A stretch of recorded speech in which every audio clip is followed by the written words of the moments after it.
Bom dia, pessoal. Então, para ajudar aí os estudos, para nossa avaliação de leis de Newton, eu estou postando aqui mais um exercício, tá? Que envolve a questão do plano inclinado, tá certo?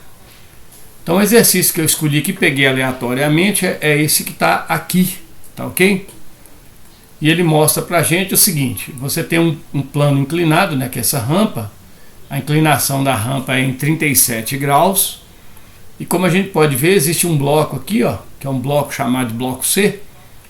E ele está preso em repouso aqui sobre essa rampa, preso através dessa corda que está sendo chamada aqui de corda A e B. A corda tem as extremidades A e B. A extremidade A está presa no bloco, a extremidade B está presa aqui em uma parede, digamos assim. Aí, o que você tem? Nós vamos admitir aqui na nossa resolução, tá certo? Que a massa desse bloco, tá ok? A massa desse bloco é de 100 kg, para a gente não precisar de ficar preocupado com arredondamento e coisas do gênero. Então, para todos os efeitos, nós temos um bloco que tem uma massa de 100 kg, tá ok? E esse bloco, como ele está em repouso, tá? Nós vamos determinar aqui o seguinte, qual que é a tensão ou qual que é a tração exercida pelo fio AB. E a seguinte situação, se a gente cortar esse fio, o bloco deve descer a rampa. Então a pergunta da questão é qual que seria a aceleração adquirida por esse bloco no caso do fio ser cortado. Tá bem? Então é isso aí. Vamos lá então resolver? Então, atenção para as seguintes situações. Primeiro, a massa do bloco é 100 kg e o seguinte, nós vamos pegar aqui uma situação em que não há atrito, tá ok? Então nós não temos aqui a existência de uma força de atrito. O bloco é mantido em repouso pela ação da corda, do fio AB. Beleza? Então vamos lá. Bom, a primeira coisa que a gente faz para resolver uma questão que envolve leis de Newton, como sempre, mesmo sendo plano inclinado, é representar as forças que agem no corpo. Então eu vou pegar aqui, e nós vamos representar essas forças. Eu vou representá-las, tá? De maneira bem chamativa, para que a gente possa ver aqui, os vetores que representam as forças que agem no bloco. Quais vetores são esses? Bom, primeiro, nós temos a força peso. Beleza? Aquela força com que a Terra atrai esse bloco para o seu centro. Além do peso, nós temos aqui uma superfície. O bloco está apoiado numa superfície. Então existe uma força de sustentação dessa superfície, que é a força que a gente chama de força normal. Beleza? A força normal, ela é sempre perpendicular à superfície, ou seja, ela faz um ângulo de 90 graus com a superfície. Além da força normal, nós temos aqui, claro, como há um fio, nós vamos ter aqui na direção do fio uma força que é a força de tração exercida pelo fio, que sustenta o bloco aqui no seu equilíbrio, mantendo-o em repouso. Então, nós temos aqui as forças normal, tração e aqui a força peso. Reparem, mais uma vez eu chamo a atenção porque não há atritos, tá ok? Bom, uma vez representadas as forças, nós vamos partir para a resolução da questão. Para resolver a questão, a gente já sabe que nas questões que envolvem leis de Newton é bom que a gente consiga visualizar quais são as forças opostas, o que nessa situação aqui ainda é impossível, uma vez que nós não temos uma força oposta ao peso, não temos uma força oposta à normal e não temos uma força oposta à tração ou tensão da corda. Para fazer com que essas forças apareçam, nós vamos utilizar aquele artifício da decomposição de vetores. Para fazer isso, de maneira mais simples possível, eu vou fazer a seguinte situação. Eu vou traçar aqui na minha figura os eixos coordenados x e y. Então eu vou pegar aqui, ó, paralelo ao plano, ok? Paralelo aqui ao plano inclinado, eu vou colocar o eixo x, perpendicular ao plano inclinado, eu vou colocar aqui o eixo y. Então reparem que essas linhas verdes que eu acabei de traçar são os eixos coordenados x, y, né? Então nós temos aqui, ó, o x e aqui o eixo y. Utilizando esse sistema de eixos, nós podemos perceber que a força de tração é paralela ao eixo x, ou seja, ela está na direção do eixo x. Então não há necessidade de fazer nada com ela. Da mesma forma, a força normal está paralela ao eixo y, ou seja, ela está na direção do eixo y. Também não vou fazer nada com ela. Agora, quando a gente observa a força-peso, ela não está nem na mesma direção do eixo x e nem na mesma direção do eixo y. Então, o que nós vamos fazer? Nós vamos decompor essa força-peso, fazendo com que uma de suas componentes esteja no eixo y e a outra componente esteja no eixo x. Para fazer a decomposição, a gente faz primeiro um tracejado do vetor peso até o eixo y e um tracejado do vetor peso até o eixo x. Esse tracejado ele serve como referência para a gente traçar as componentes do vetor peso, as projeções do vetor peso sobre os eixos x e y. Então veja, eu vou colocar aqui agora a projeção do peso no eixo x. Ela vem aqui onde se inicia o vetor peso e vai até aquele local onde o tracejado chegou no eixo x. Então, esse vetor que eu acabei de traçar aqui agora é a projeção do vetor peso no eixo x. Eu vou chamar essa projeção de projeção px. Tá ok? Agora, o que eu vou fazer? Eu vou traçar da mesma forma a projeção do peso no eixo y. Olha, de onde está o início do peso até onde chegou o tracejado, ok? No eixo y. Essa projeção que eu tracei, ou essa componente do peso, eu vou chamar aqui agora de py, ok? Então, nós pegamos o vetor peso e desmembramos esse vetor, ou decompomos esse vetor, em duas componentes, em duas projeções. A projeção px no eixo x e a projeção py no eixo y. Tá ok? Agora, o que nós vamos fazer? Nós vamos pegar esse ângulo de 37 graus e vamos trazê-lo ou aqui para o px ou aqui para o py. Beleza? Então, reparem o seguinte, nós já fizemos isso algumas vezes, tá? E já sabemos que quando a gente coloca o eixo y perpendicular ao plano inclinado, ou quando nós colocamos o eixo y na mesma direção da força normal, a gente pode, para ganhar tempo, a gente pode pegar esse ângulo de 37 graus e colocá-lo entre os vetores P e PY. Então, esse ângulo, quando eu passo o eixo Y sobre a força normal, isso é, perpendicular ao plano inclinado, eu posso pegar esse ângulo de 37 e escrevê-lo entre a componente PY e o peso. Então, eu vou colocar esse ângulo, tá ok? Aqui, ó, entre o PY e o peso. Então, aqui nós temos o ângulo de 37 graus. Beleza?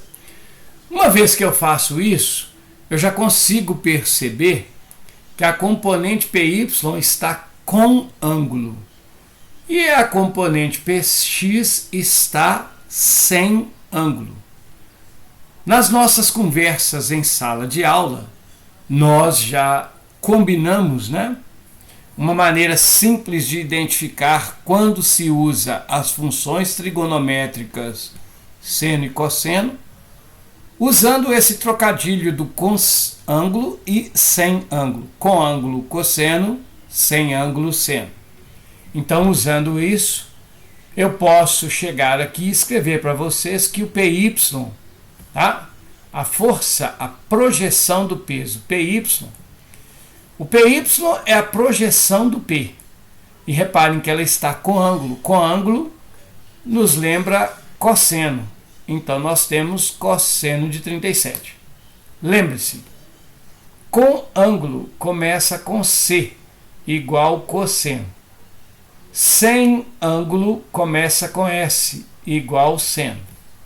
Então, como o PX está sem ângulo, nós podemos dizer que o PX, né, é uma das componentes do peso que está sem o ângulo de 37 graus. Então, usando as funções trigonométricas seno e cosseno, eu consigo achar quanto é o módulo de cada uma das componentes PY e PX, conhecendo, claro, o valor do peso do bloco. Repare que o seno e cosseno de 37 estão dados aqui na questão. Então, a gente pode pegar essas funções e aplicar tranquilamente na resolução da nossa questão. Então, antes de fazer qualquer outra coisa, eu vou fazer o seguinte, eu vou copiar essas funções, colá-las aqui embaixo, e nós vamos então, utilizando essas duas funções, nós iremos determinar os valores, ou seja, os módulos de PX e de PY, ok? Então vamos lá. Quanto vale a componente, qual é o módulo da componente PY? A componente PY, ela é dada pelo peso do bloco. Caramba, mas qual é o peso do bloco? Se o bloco tem uma massa de 100 kg, nós já sabemos, sem medo nenhum, né, que o peso de um corpo, é só lembrar daquela nossa também brincadeira, né? Por que todo mundo come pão? Porque pão é muito gostoso, não é verdade? Então, assim a gente encontra o peso do corpo. Como a massa dele é de 100 kg e a gravidade, a aceleração da gravidade aqui está dizendo que ela é 10, então nós temos que esse bloco C tem um peso de 1000 newtons, tá ok? 1000 newtons. 1000 newtons é o peso do bloco. Eu vou utilizar esse 1000 newtons, o seno e o cosseno de 37 para determinar os módulos das componentes PX e PY. Então, PY vai valer 1000 newtons multiplicado pelo cosseno de 37, que é 0,8. Logo, nós temos que o PY irá valer 1000 vezes 0,8, nos dá 800 newtons. Então, essa é a intensidade ou o módulo da componente Y do peso. Façamos agora a componente X. Bom, então eu posso escrever que o PX, ele é o valor do peso, que é 1000, vezes o seno de 37, que reparem, é 0,6. 0,6 vezes 1000 nos dá um valor de 600 newtons. Então, nós temos aqui, ó, o módulo da componente PX do peso daquele bloco. Então, repare, para resolver o plano inclinado, nós representamos as forças, decompomos aquela força que está fora dos eixos coordenados x, y, no caso a força P, identificamos as projeções PY e PX, escrevemos essas componentes usando as funções trigonométricas e usando os valores da massa e do seno e cosseno, nós conseguimos aqui calcular o módulo das componentes PX e PY.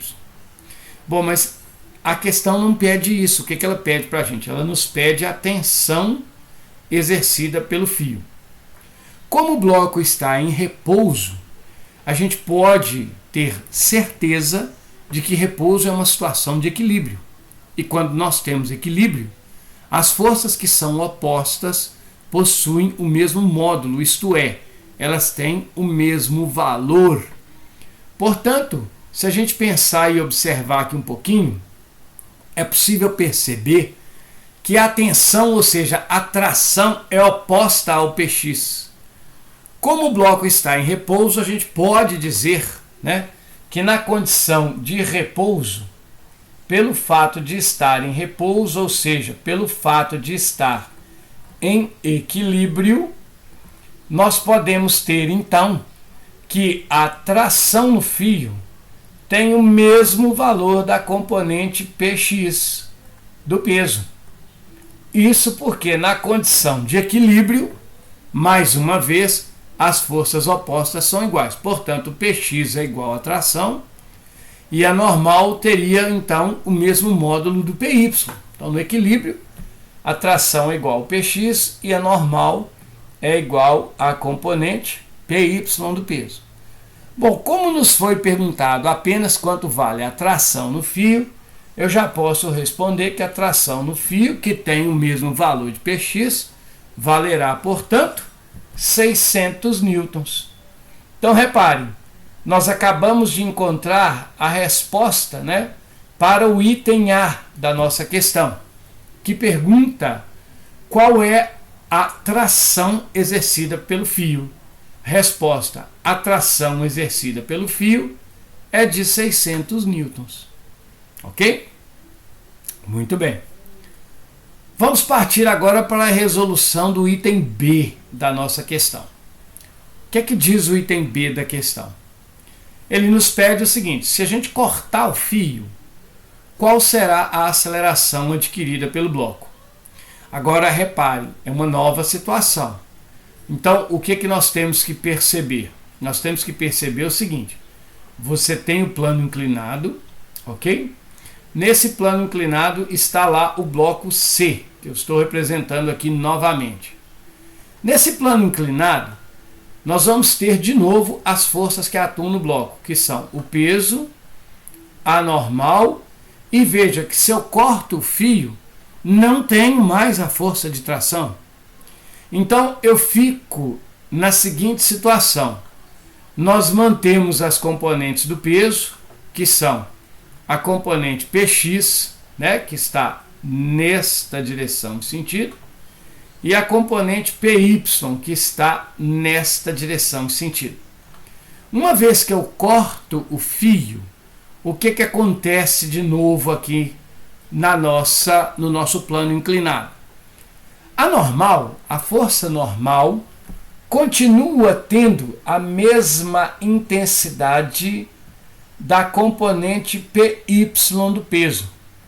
Como nós temos dois vetores opostos e com o mesmo módulo, mesma intensidade, esses vetores eles se cancelam. Então o vetor normal, a força normal, é cancelada pela componente Py do peso. Tá ok? Logo, fica agindo sobre o corpo apenas uma força, que é a componente Px do peso. Uma coisa que eu chamo a atenção é a seguinte: uma vez que você decompôs o vetor peso, é como se o vetor peso não existisse mais, ele não participa mais das nossas análises, dos nossos cálculos. Então é como se existissem no bloco apenas as forças Px, Py e normal. Tá ok? Logo, o que vai acontecer aqui nessa situação? Se não tem mais atração, não existe mais nada que equilibra a componente Px do peso. Então essa componente Px vai fazer com que o bloco desça pelo plano inclinado. Essa componente Px vai ser aquela que será responsável pela aceleração adquirida pelo bloco. Como o normal e o Py se cancelam, sobra agindo no bloco a componente Px. Essa força que sobra é justamente aquela força que nós vamos chamar aqui, né, de força resultante que atua no bloco. Essa força resultante será, portanto, a componente Px do peso. Mas por que só o Px? Porque a normal e o Py se anulam. A tensão não existe mais, uma vez que nós cortamos o fio não exerce mais uma tensão. Então sobra apenas o Px, que é a força resultante. Mas nós já sabemos, de acordo com a segunda lei de Newton, que a força resultante que atua em um corpo provoca nesse corpo, em função da sua massa, uma certa aceleração. Então, se a gente une esta expressão com esta, nós podemos ter aqui uma equação matemática que diz o seguinte, que MA é igual a PX. Ou seja, a força resultante que atua na caixa é igual ao produto da massa pela aceleração, mas a força resultante é o Px. E nós já sabemos que o Px vale 600 newtons. Repare que o fato de cortar a corda não influencia no valor de Px. Veja que Px foi calculado com o valor do peso, que continua o mesmo, e o seno de 37, uma vez que o ângulo continua o mesmo e o peso continua o mesmo, Px não se altera com a cortada do fio. Se eu corto o fio, eu não altero o Px, ele fica valendo 600. A massa do bloco, nós já sabemos que ela é 100 kg, tá ok? E com essa massa nós vamos achar a aceleração. Então, se eu pego 100, que está multiplicando A, e venho com ele dividindo, eu vou obter o valor da aceleração. Consequentemente, nós temos aqui uma aceleração que será 600 dividido por 100. Simplificando-se esses dois zeros de cima com os dois zeros de baixo, nós temos que a aceleração é 6 dividido por 1, ou seja, 6 unidade de aceleração, metro por segundo ao quadrado. Então essa aqui é, portanto, a aceleração adquirida pelo bloco caso o fio seja cortado e aí o bloco venha a descer o plano inclinado. Tá ok? Essa é a resolução dessa questão. Bom estudo para todos.